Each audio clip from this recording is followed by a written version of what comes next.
Welcome back, and that was an exclusive conversation with Dr. Mohammed Ibn Chambers. Let's now get into the paper review segment. Daily Guide Status Officer Yoko retrieves 61 million Ghana cedis from tax defaulters, VIP convoy in accident, and Mahama lies to diplomats. Ejaku hits back. Chumbwa for hot over free zones money and confusion in NDC over cash. Court orders Anas to appear. Sani Dara floors Tiger Eye. That's on the back page there. The Ghanaian Times front page. Galamseyers destroy 24,000 acre forest. VIP escapes unhurt in road crash. Ropa reps begin regional consultation. Nigeria postpones elections to Saturday. And communities to pay full cost for sanitation facilities if World Bank funding exhausts. The Finder newspaper, two NACOP operatives interdicted for their alleged involvement in drug trafficking. GCB Bank sacks 56 over qualifications. Landlords risk prosecution for harboring undocumented foreigners. And Mahama must apologize for lying to diplomats, according to the government. Victims of crash involving Dr. Bawumia's convoy doing well. The BNF team. Inflation seen rising to 11% due to weak cedi. Cedi woes, aviation fuel raise airlines costs. And the Daily Graphic has a special edition. Starts off is putting out a new map of the Republic of Ghana. As you can tell, that's it from the Statistical Service of Ghana. That's a brand new map of the Republic of Ghana and the new official look. You grab a copy of the graphic and you can tell all the 16. This is how the map of Ghana looks like, well segmented and official. The new look of Ghana. We're disappointed. Nigerians in Ghana tell INEC for postponing presidential poll, but Entry Danso says it's a good decision. And Iyoko saves 9,000 clients from 3 Ponzi schemes. We'll tell you more about that later. My guest this morning, Mr. Felix Kwakye Ofosu is a former Deputy Minister for Communications of the Republic of Ghana. Felix, welcome. Thank you very much for your time. And Mr. Emmanuel Asigri is the Chief Executive Officer of the National Youth Authority. Emmanuel, good morning. Thank you for coming. Get closer to me a bit. How's the weekend? I was okay. It was okay for you? Yes. If you permit me, let me do something. What's on your mind? No, it's just to notify you that you have a lot of viewers in the Abra Sebukwalankese. I see. Yeah, places like Mori, Amosima, Brafo Yao. I see. Abra Dunkwa, Abakrampa, and other places are watching. So I see. I want to extend the greetings to them this morning. Yesterday, the Ministry of Information. My brother here speaks a different theater. Oh, he does. He's a hard guy. All right. I speak free, but not fancy. I speak very good free, but I try to sometimes play around. You know, it is well. Felix, yesterday the Minister for Information held a press conference, the Sunday briefings that has come to stay, and he mentioned that President Mahama lied and that he must apologize. In that video he showed to the diplomatic society regarding the Ayawaso West Wuogon by-election violence, of which a commission has been set to that effect. And he was very emphatic that this has put Ghana in a bad light in the public eye or in the international eye, and that is not the way to go. Do you still stand by the videos that Mr. Mahama showed? And in relation to that as well, the family of Mr. Ejaku, the late Mr. Ejaku, have also responded saying that, well, the videos that were shown were not taken at the Ayawaso West Wuogon, they were taken at the funeral of the late Lance Corporal Tieku and all of that. So it's clear misinformation that has been put out there. What do you say? Rather, we're not taken at the funeral. You're saying West Wuogon? No. They were not. Their reaction, the family's reaction was that they were not taken at that place. No, at the funeral, because the issue was that in one of the videos, the security guys who were dancing at the late MP's funeral. Right. And the family says no, that's not correct. That's right. Not about. Yes, that's true. That's true. Felix, what do you say? Well, I mean, yesterday's press conference was clearly an exercise in very, very pedestrian propaganda by government. You know, the object was simple: to latch on to very insignificant matters in order to divert attention from the substance of the presentation that President Mahama did, which is that this government has deliberately decided to undermine the security of Ghanaians, the very people that it is obliged to protect, by sponsoring terrorists, and I call them terrorists, to unleash violence on supporters of the NDC in order to disrupt our mobilization towards the House of West Ogon by-election, and in the process use fear and intimidation to run roughshod over us. That is the substance of representation. And you see, as I listened to the information minister, I could not help but notice that he was subjecting us to mockery, you know, in the eyes of these diplomats. How so? Why? They're thinking that the diplomats are unaware of what is happening in Ghana, and that it is President Mahama's presentation that has made them aware of what is happening. It's ridiculous. Look, these diplomats, I'm sure, have more information about Ghana than our president. They are so meticulous in gathering information about their host country that they send very regular reports to their country. I'm sure you remember when WikiLeaks dropped the WikiLeaks expose. You saw the analysis that they did about key political actors, including President Akufo-Addo. And some of the things they wrote about him have actually come to fruition. They've come to pass, even as he's become president. So you should tell them that these diplomats are aware. The only reason why President Mahama met them was to draw their attention and galvanize them into bringing pressure to bear on this government that has chosen to sponsor terrorism against its political opponents. That was the thrust of the meeting with President Mahama. And when President Mahama met them, he showed them videos that all of us have seen. Videos that television stations and other public-spirited individuals have taken and shown publicly to everybody.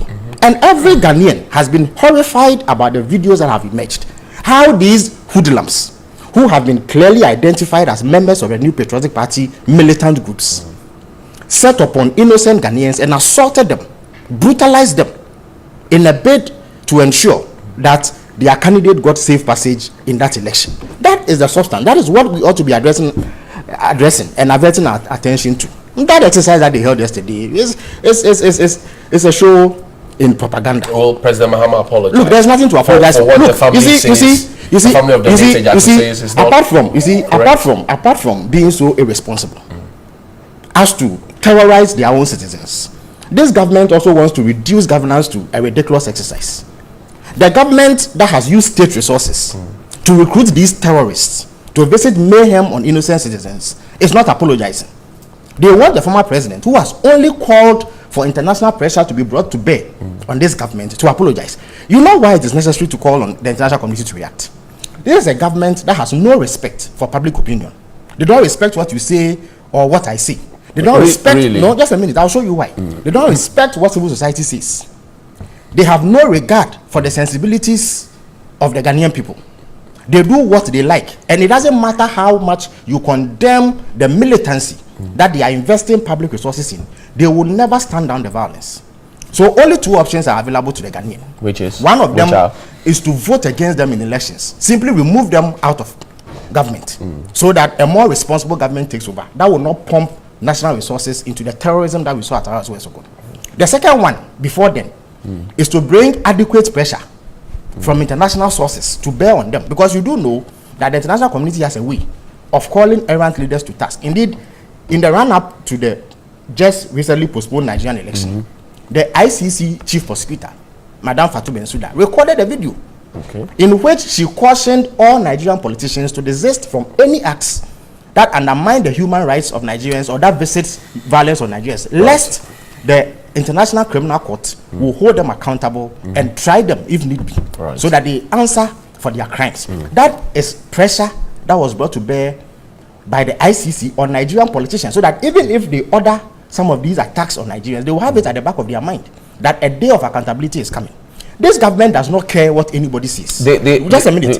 It is the reason why when Nanka Bruce was assaulted at the Flagstaff House, the seat of government, the office of the president, and Ghanaians condemned it, absolutely nothing was done about it, even despite the existence of CCTV footage.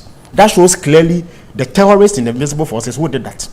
When the Kumasi Delta forces stormed a court and unleashed mayhem, attacked everybody there, up to date, Nobody has been arrested and held responsible. I thought they went to court. There are two different cases. It was the one in which the security coordinator was attacked, right, that they sent people to court. When they sent them to court, the first day they appeared in court, another group from the Delta forces attacked the court to free them. Even the one involving the security coordinator, government deliberately filed lesser charges so that they will go with a slap on the wrist. And when they finished, NPP officials paid their fines. Those people actually thanked the president for assisting them when they got into difficulty. But those who attacked the court are still at large. They have not been arrested. 3, recently, some of them also attacked the Minister of State, Dr. Koto Osei, at a meeting. They have not been held accountable, despite the knowledge about those who did that thing.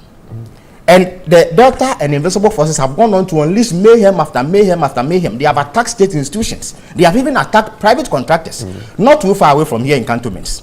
The UNACL flats, the UNDP flats. You recall how Delta Forces men stormed the place and threw out the contractor. So all of I think you're giving me a lot of examples. So the point my question now is that this pressure that Mr. Mahama wants to use, or former President Mahama wants to use the international community to bring on the president or the government to act in a certain way, has that objective been achieved after showing? Of course, what has happened is that, despite the fact that the international community knew ahead of time, because the UNDP actually issued a statement, and they did so on behalf of the United Nations, that shows that the international community has taken note of it. But they would assume naturally that we have the systems in place to be able to deal with this. Because look, yesterday I heard Kojo Oppong claim that where the diplomats come from, no political leader will engage them and show them these videos. What he forgets is that where the diplomats come from, if this thing happened, a number of things will happen. The government that sponsored this will fall. The president will be impeached. Everybody along the chain of command who authorized this thing will be arrested and imprisoned after prosecution. That is what happened to President Nixon. He ordered espionage, spying on the Democratic National Convention, their headquarters. There was a break-in which was detected. Because of that, and the fact that it was a president who authorized it and lied about it, he was impeached. He was removed from office. So the diplomats come from countries where the standards are extremely high. And if Kojo Oppong government were in the US or in the UK or Australia, that government will fall for sponsoring terrorism against its citizens. So they should stop wasting our time with this sort of propaganda. The commission has not agreed on that yet. You see, we don't need the commission to tell us what happened.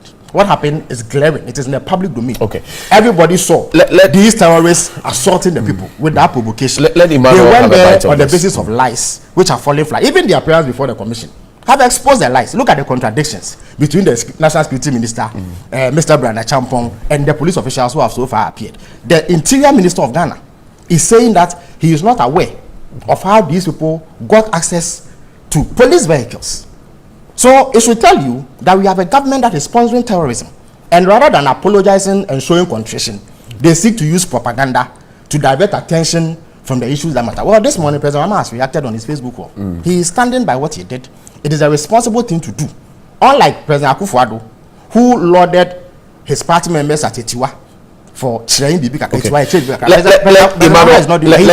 Emmanuel have a bite. And he wants the international community to act. Emmanuel, Felix says, look, you are not showing us respect. Your government is not showing us respect.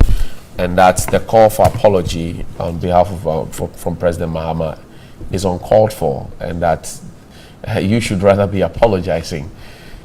What do you say? Well, let me say good morning to viewers and then deal with the issue.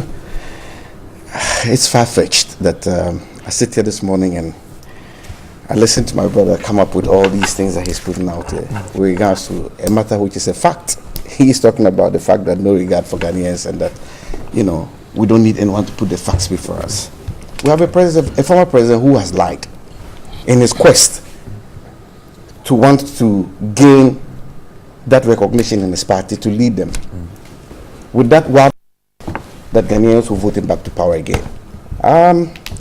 For me, I know that where we stand, the aim of the NDC, led by former President Mahama, is just to denigrate this government. But the facts would play out. I don't believe in doing these things where it tends to look like you're always in to do equalization. But it is good for us to draw our attention to things that have happened in the past. But having said that, let me get to the issues. We have a presentation that was made to the Diplomatic Committee of Ghana. And when this happened, we saw video footages that had been put there, with the former president speaking to these video footages and then giving what's it called, commentary on these video footages. One about police officers who were dancing at a colleague's funeral ground, and he indicated that was at a late MP's funeral. Then he moved on to show another video where a vehicle which had moved around a certain area, because there's nothing to show to me that was a polling station to do with the Ayawaso West Wuogon by-election, alleging that vehicle was the vehicle conveying the parliamentary candidate. When everybody in that constituency is aware that on that said day, Madam Lydia Alassane was in the company of Pius and then Honorable Esla Owusu, not in a Toyota Land Cruiser Prado. Yet you have a former president who presided over a national security with all the intelligence apparatus under him, put all these things out there. And you have his former deputy minister of communications sit here tell us that the current information minister went on a propaganda spree. Well, I think that all these things that have played out, thank God we have other sources that would always inform the Ghanaian public to be able to make a decision on some of these things. It is not about what myself and Felix or others would sit on platforms like this to say that would be able to turn the minds of people around as to where they want to belong. It's an unfortunate event that happened, that we have a by-election, which is not the first time we are having this kind of a situation happen in our country. And then it ends up in this kind of a chaotic manner. But when you see people who presided over incidents of this nature today turn around and they say they are the angels who have never found themselves in this kind of a situation, this is where I come in and I say I don't want to do what is probably seen as civilization. Because the people voted for change. We need to draw our minds back to some of the happenings that have taken place in this country. It was not just one incident. Prior to 2012, it was put out there that President Akufo-Addo had met his supporters and said that we will not allow anyone to intimidate us, and for that matter, all that be done. And that was twisted through to when the Ghanaian public reposed that confidence on him to become the president of this country. If we take these comments that keep coming, when the former president in the Volta region talked about the antecedents of the party he belongs, the party he wants to lead, and what they can do to the Ghanaian public, not to MPP, he's put that behind him, and he's referring to all that be die. When you listen to all these things, and you ask yourself what it is we are hearing from the NDC today, when we had similar situations, and I'm saying that it is not something we should continue as a country. Why should we go for elections? And you go to other jurisdictions. No, I won't use the Western world as example. Even within the African continent, and elections are going on, and you don't seem to see anything happening.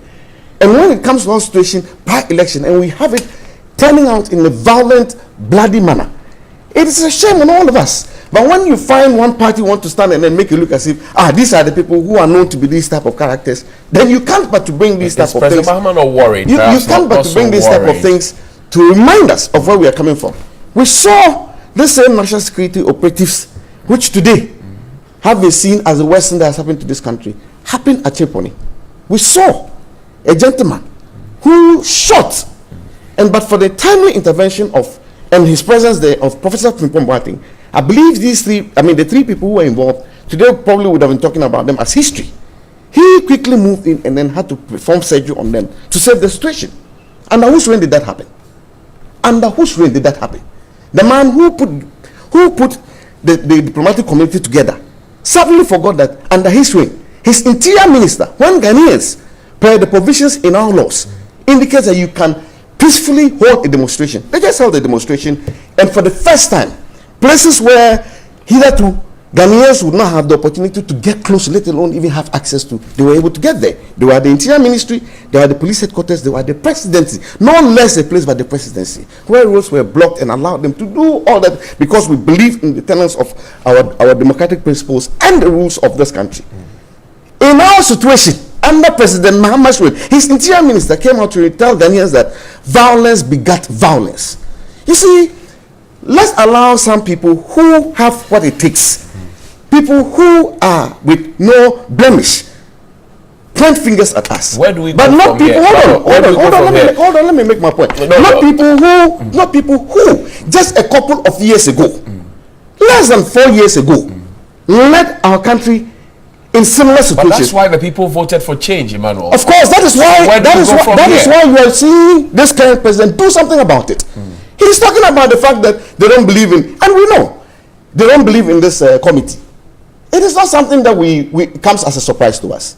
If you take what happened, the issues that I'm just putting out, the litany of issues that I'm just putting out, these are issues that happened under President Mahama. What did he do? Well, an apology as is being demanded from Mr. Mahama. I've given you enough time. Look, from Mr. Mahama, solve the problem, the kind of tainting that you say has happened on the international front. And by you, I don't mean you individually. I'm talking about the information ministry that said this is a global embarrassment. We've been painted black and all of that.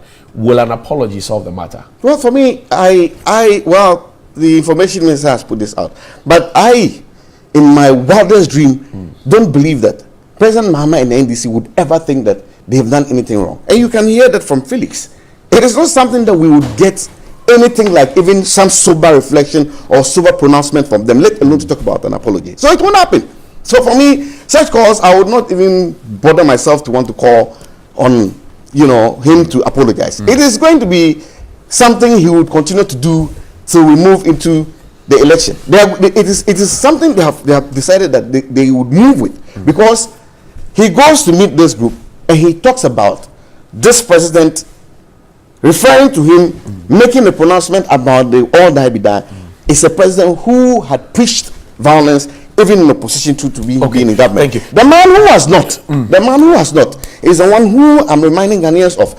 I mean, it's not surprising because he has indicated severally that Ghanaians have a short memory. But I believe that the Ghanaians who belong to my level, we don't have that short memory. We have memories that would remind us of things that happened under his reign. President Akufo-Addo has said once that he doesn't respond to people who are not presidential candidates. You remember that comment? People who are aspiring for. Yes. He said that. Is that why the president has kept quiet? No, but over this particular matter. When does this come in? No, I'm just asking. He doesn't need to respond to John Mahama.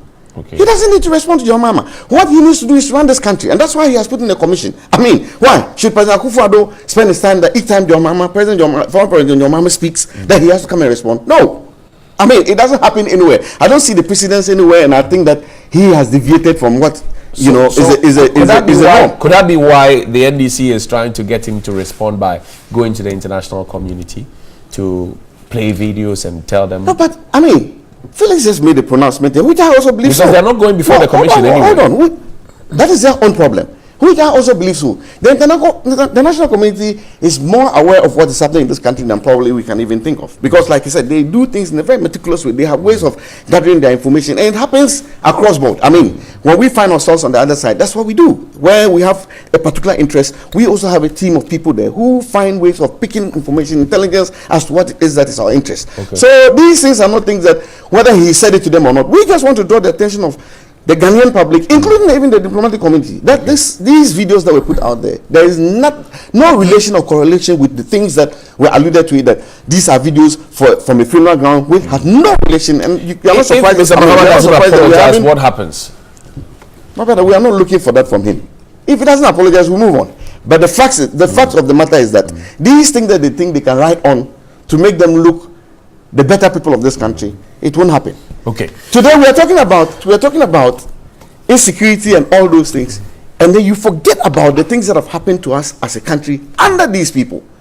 Felix is sitting here talking about public disrespect to the public. When he, as deputy communications minister, they used to hold their press briefing at the presidency. We all watch and listen to them. And apart from that, his conduct on platforms like this, and he's aware how Ghanaians detested that. I have not seen any. I have not seen any. Getting personal now. No. I mean, he's sitting here and he's making pronouncements which I want to remind him of his own conduct being in office. I have not seen any of us, government officials, who have carried ourselves like we saw under President Mahama's reign. So these things, when they come, we just just have to remind ourselves. Really? Well, you probably will have to make that. You probably have to make that. What's it called? Make that examples here for me to I know. thank you very much, So Mr. for me, Asibri. Felix, this is I what would have happening. hoped that he avoided that personal attack, but it goes. There's no story. personal attack. please. It's But I kept quiet always. Felix, so Why?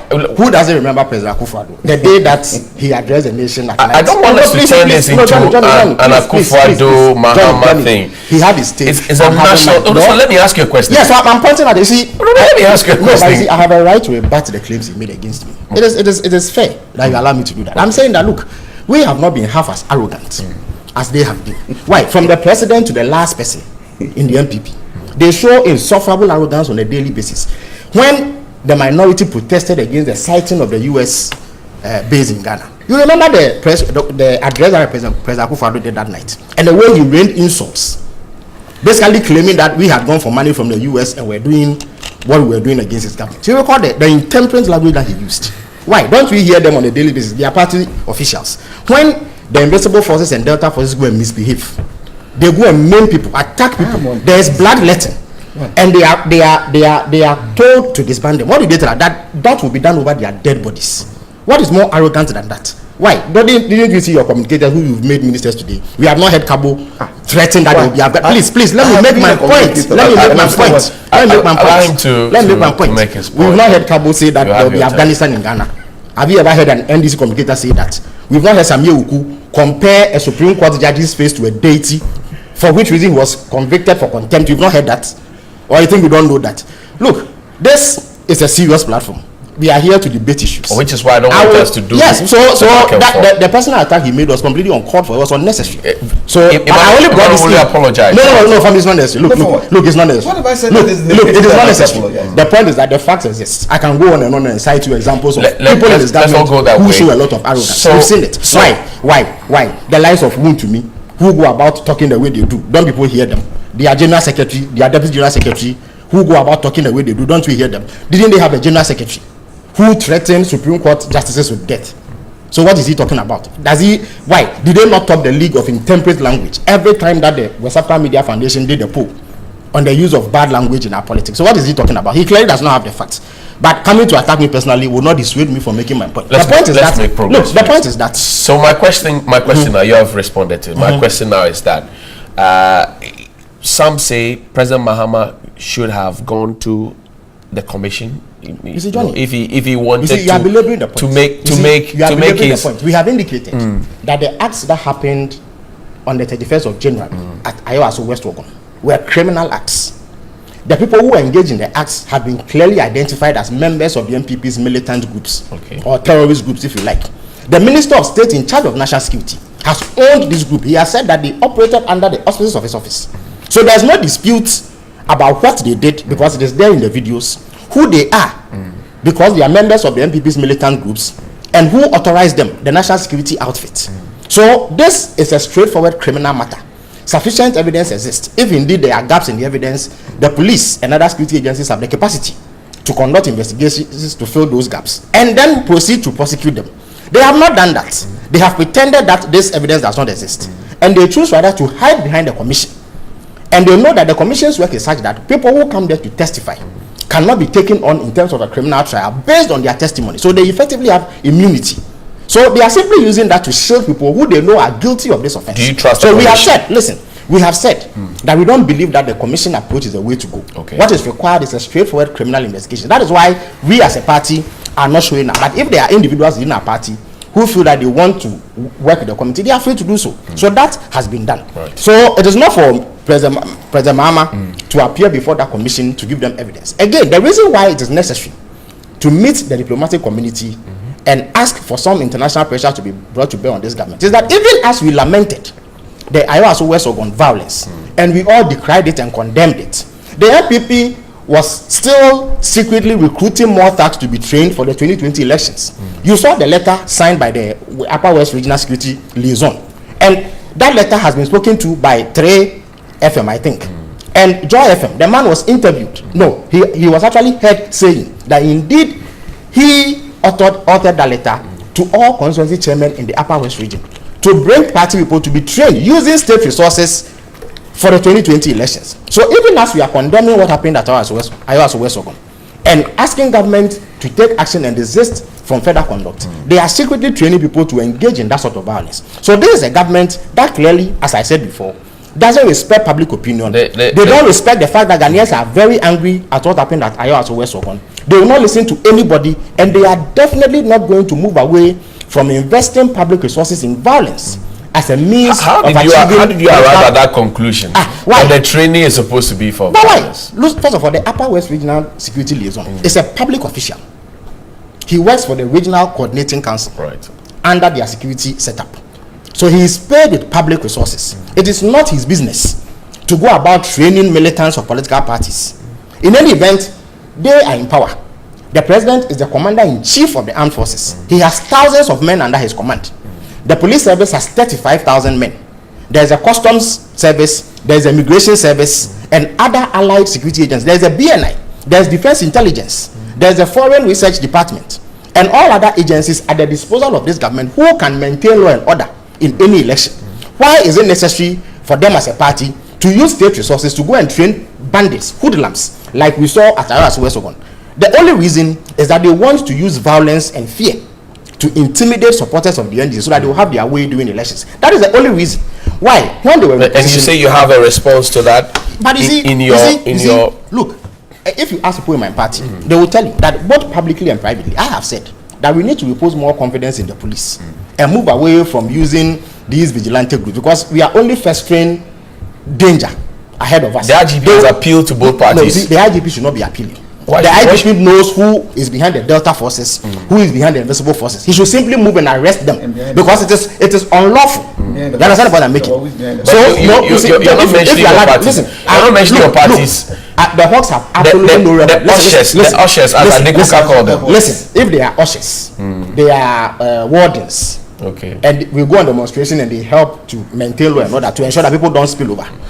They are not the same as the militants. They are not violent. Why? Where is the record of violence? In this by-election, did you see any Hawk engage in any violence? They were not there. It is a blatant falsehood that you used. Please. No, it is a falsehood. Look, it is a falsehood. I said we allow him. It is a falsehood. No member of the Hawks or any other group that they claim belong to the NDC engaged in any violence at Ayo Aso West Ogun.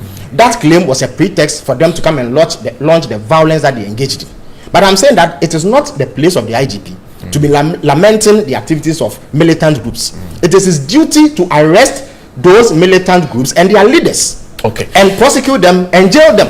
So not to appeal. No, when you see the IGP talking that way, it means that he is helpless, he is powerless, he's been rendered powerless. How? But that is what it is. Why? When the IGP is appointed by the when a thief comes to Begel TV3 studios, will the IGP appeal to thieves to stop stealing? He will, once you lodge a complaint, he will investigate it and seek to apprehend the thieves who came here. Won't he do that? So when militants have gone to engage in this violence, do you need me to tell you to go and arrest them? Do you come and appeal? In any event, does it not strike you as odd that as these terrorists were unleashing mayhem on the people of Ayo Aso West Ogun, policemen, regular policemen who were armed were standing by? Why do you think they were standing by? The IGP says, look, disband all these groups, whether they are ushers, they are wardens, they are... I have never agreed with the formation of militant groups or vigilante groups, as you call them erroneously. I have never agreed to that. If you ask people in my party, they will tell you that I have been strong on that. I think that we should repose more confidence in the police. The MPP ultimately believes in the use of violence, so they have these militants. But I'm saying that if you are IGP, it is not your place to lament the existence of these groups. Once you determine that it is unlawful and that it poses a threat to our security, you act. Okay. If they don't disband, you arrest their leaders and prosecute them for festering terrorist groups. That is what you do. But the reason why he's unable to do that is that he knows that these people draw their power from the highest levels of government. That is why he's unable to do that, because he was appointed by somebody and he could lose his job. So you in the media should be putting pressure on people like him and others in positions of responsibility to act. Doesn't it happen when the tables turn? Look, this is more like the same narrative. Look, when we're in power, did you ever see this government give state resources to terrorists like that to go and do that at any by-election? And you see, they speak about by-election as if the only by-elections we've had are Itiwa and Shipani. Look, me, when I started politics, I served as a poly agent. No, please. When I started politics, I served as an agent, a poly agent at Offensive South in 2006 in the by-election. Mr. Atuahwe, Kwabie Champon, Nia Masana Mwali, and Neil Antevandapwe were the subject of attacks from MPP hoodlums. At Amenfi West, people like Sly Mensa and others were attacked. You understand the point I'm making to you? So it is not the only time that we've had violence, and Amenfi West happened and an MPP government led by President Kufuor. But the point is that at no time has any government actively supported the use of violence like President Kufuor is doing. Okay. And that is what we must address and stop skirting around the issue and asking for apologies from someone who has only laid bare the facts and asked the international community to act. Mr. Sigri, let me come to you now. So the commission is sitting.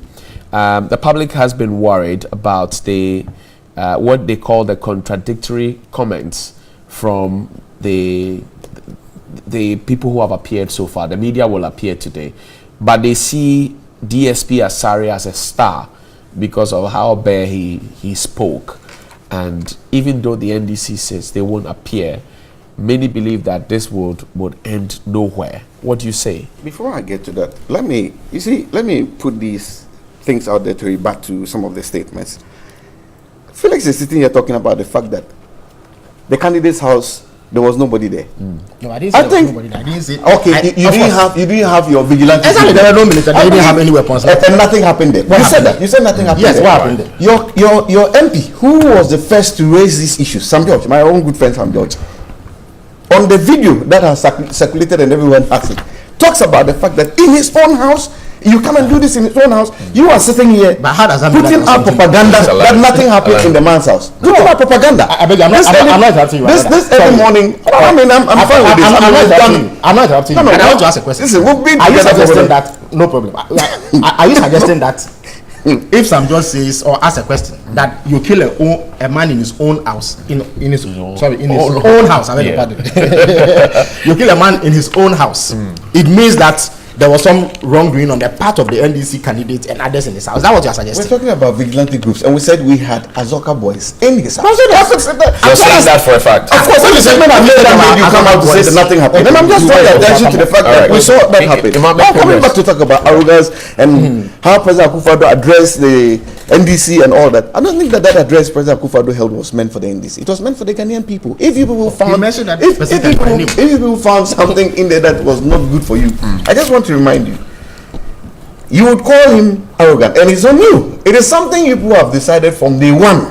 Look, years before he became president, then you will run him down and then make him look the worst person or the worst politician we've ever had in this country. Mind you, if we take the election that brought us into office, we were not in office to have won that election with that convincing margin. And I would dare say that election was the most fairest election since 1992. And I say so because election results were collated through the pink sheets. When the systems couldn't work and they had to do it painstakingly, one pink sheet after the other. We saw the true numbers. So we don't need any state security apparatus to win the next election. Our actions and deeds would make us win. Let's talk about the commission. Coming back to talk about arrogance. Let's talk about the commission. President Akufo-Addo and any of his government officials, no day would descend and tell people that, for instance, I sit here and then somebody comes to speak and have never been in government. Then I refer to the person and tell the person that you've never been chief executive, so you can't come and then comment about what it is I do there. It won't happen. It won't happen. The President Akufo-Addo will refer to anyone that he or she has never been president before, and for that matter, he doesn't respond to aspirants. He made that statement not in the context of somebody being a presidential candidate who is seeking to lead this country. Let's distinguish the two. Let's distinguish the two. Not when somebody is seeking to lead the country and then you come and say people have never been president before. That is what you would describe as arrogance. Coming to the issue of the commission, I think that the commission's work is ongoing. Have you been happy so far with the people who have appeared before? Well, for me, I'm watching. I think that indeed some of the issues that have come up are not proper. That you have, people who should be running our security services coming in and they're not speaking with one voice. We would see how these men of integrity, men and women of integrity, or women of integrity who are on the commission would come out with their report. Because it's quite interesting that again, beyond just setting up this report, government has decided that this thing should be aired, and that's how come we are all seeing what's going on there. But to take into consideration, statements that are made from head of security agencies which are not, corroborating, I think that it's quite are you using the commission as a cover-up, not to prosecute the people? How can that be a cover-up? How can that be a cover-up? No, how can that be a cover-up? It is the NDC that is telling us that it's a cover-up and the issues. So far, the people who have appeared in there, who which of them is a culprit, then that needs to be subjected to some criminal prosecution that, looking at what has happened, such a person will get out of it. I think that this is rather a way to make us get to the bottom of the matter. So that anywhere we have someone trying to shield, when the facts are put before us all as Ghanaians, people will demand that once government put this commission in place, we should be able to see light at the end of the tunnel. So for me, I mean, also through, you have talked about the media appearing. Did the media get involved in any violent activity at Ayawaso? Did they get involved in any violent activity? So let's wait and see how the whole thing will end. And I was there to report. And I think that the terms of reference of the commission is spelled out clearly. Right. And there's nothing that tells me that this commission, you see, this commission will be a cover-up commission. You see, it is something the NDC has decided to do. And it is because they have done this before. They've done this before and they think that it's going to happen to us. I mean, not too long, we saw the Brazil situation where a commission, when we knew of all the things that happened, and even when the white paper was issued, where certain steps were supposed to be taken, did it ever happen? Did it happen? Will it happen? Of course, that's what I'm saying. That these men and women of integrity who've been put there, I mean, check them. It is only when we had this commission put in place that we started seeing the political colors of these people. People who, over their lives, have built an integrity for themselves. Then we have NDC as usual. What they usually do is let's throw it out there. Let's make these people look. If the commission puts together a report, is the president say so to act on the recommendations of the commission? Do we have commitment from the president to act? To start with, if the president didn't believe in wanting to get to the bottom of this matter, I don't think that he would have done anything about it. We've seen it. We've had presidents in this country where similar situations have happened, and nothing has happened. Nothing has happened. We need to go. For me, I have a lot of confidence in this whole matter that we will get to the bottom of the matter, and people who were duly culpable in this matter will be searched out and be put very before much. Emmanuel Asigri is the CEO of the National Youth Authority, and Felix Kwachiofosu is the former Deputy Minister for Communication. Felix, thank you very much. Ima, thank you. Oh no, I didn't shortchange you. Small. Oh, small.